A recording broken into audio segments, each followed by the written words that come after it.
You're listening to Cornhole Champions. I'm Zachary Oren Smith. I'm sitting here with Iowa starting lines Amie Rivers and Avery Staker. Over the weekend, there was a rally in Iowa City trying to kind of bring attention to a decision by the state to remove its state historical society, the kind of building that has collected and archived kind of the papers, the collections, the kind of artifacts of a history in eastern Iowa. You're seeing footage right now of someone built a coffin and threw some artifacts in it and literally went and laid it on the doorstep of the building. Right, it's like kind of like a symbol of what's going on. I had this speech from Suzanne Buffalo, a historian and humanist.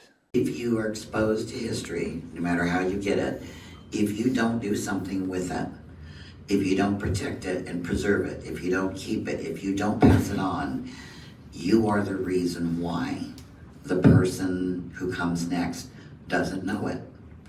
It hurts the next bunch who comes along, who maybe doesn't have that grandparent, doesn't have that long legacy in Iowa. How do they go about finding out what it means to be an Iowan 50 years from now, 100 years from now?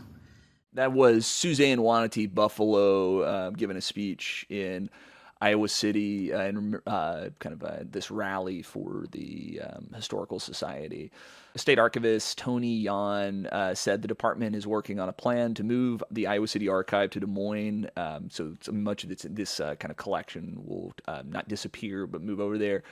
But there is this sense that a certain part of the collection, something like 60% may be de-annexed from the collection, right? Jeez. I was talking to one person, kind of an old radio guy in town who I'm a big fan of. He long career in public radio, had a bunch of kind of artifacts from over the years, just from this sprawling career. Delivered boxes of material to the Historical Society, right? Saying like, here's, I think this would be important for anybody interested in the kind of history of radio in this area in the future. He's wondering, well, what happens to my fucking boxes, right? Like, what goes on here? And I bring up Suzanne's speech because she brought up the point that the Meskwaki settlement hadn't been contacted about this de-annexation that's coming, despite having a great deal of their artifacts stored there at the Historical Society, right? And I think this is like something that a lot of folks in the room for the rally were talking about, right? The sense that we've entrusted these artifacts to the state to care for, right? To manage, to archive, to keep for the next generation, and what happens next? Yeah, do they get them back? There are best practice guides out there for like de-annexation, which is a normal part of the kind of lifespan of an archive, right? But whether those will get followed, I think there is some open questions. I think there are people concerned about what that future is going to look like. State Archivist has been kind of, frankly, like his feathers have been a little ruffled by this, like the sense that they're not taking it seriously, right? But when I think for a lot of folks, this came as a surprise. This has been a resource that's been around for a long time. The University of Iowa trains a lot of its collections care folks at it. I mean, I think there's just it's kind of an overnight change that a lot of folks are a little concerned about. The story of the Meskwaki settlement and their relationship to the closure is particularly interesting because it's that defines kind of what this means. All of the Native American tribes have systematically been destroyed, and a lot of history of theirs has been, taken away from them, and so has their culture.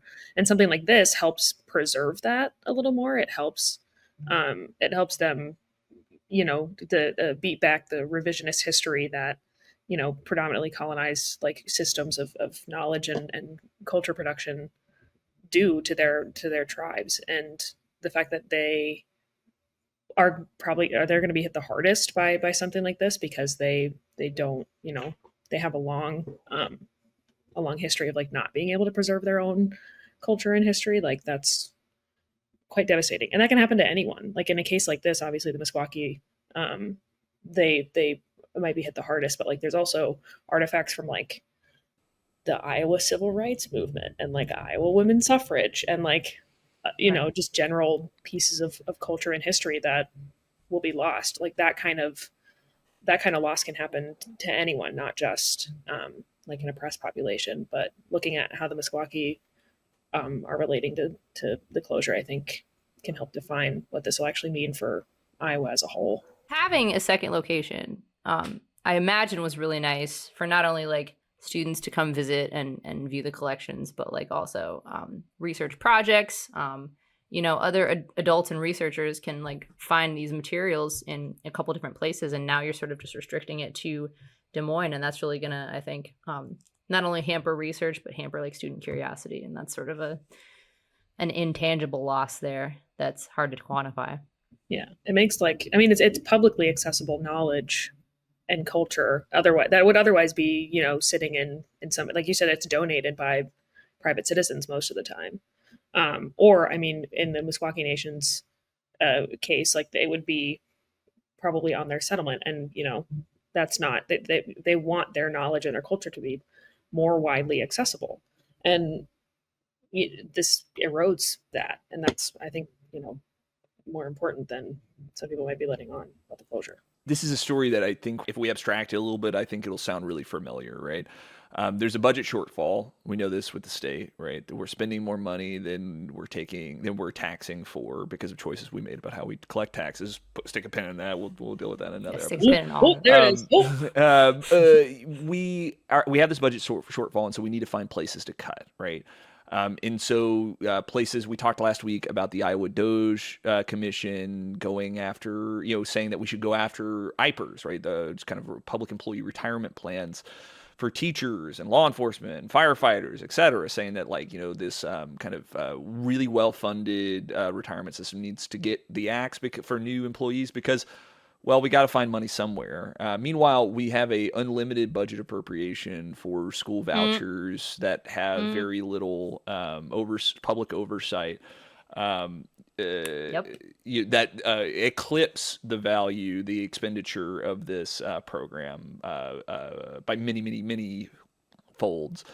I don't know. It's just kind of we're showing what our values are. Exactly. Right? We're showing what we care about, and public employees and their retirement, our public school districts, are these kind of institutions that hold our collective memory.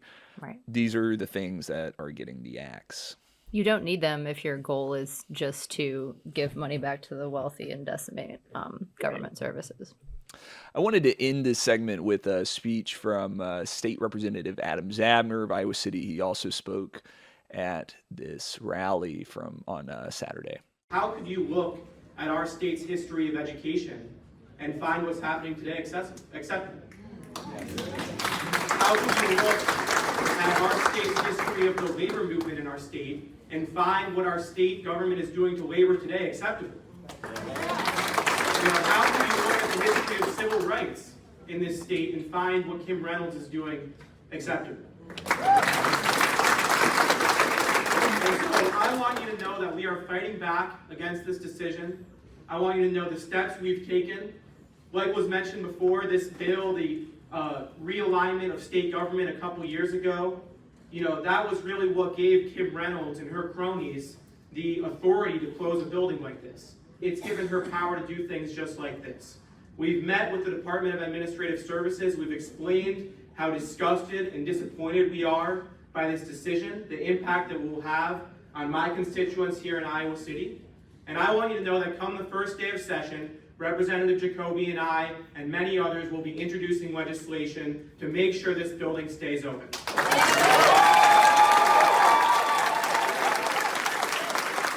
When you're cutting the budget for preserving your own history, what does that say about how you see your future? This isn't just about old papers. It's about who Iowa thinks it is and who it wants to be.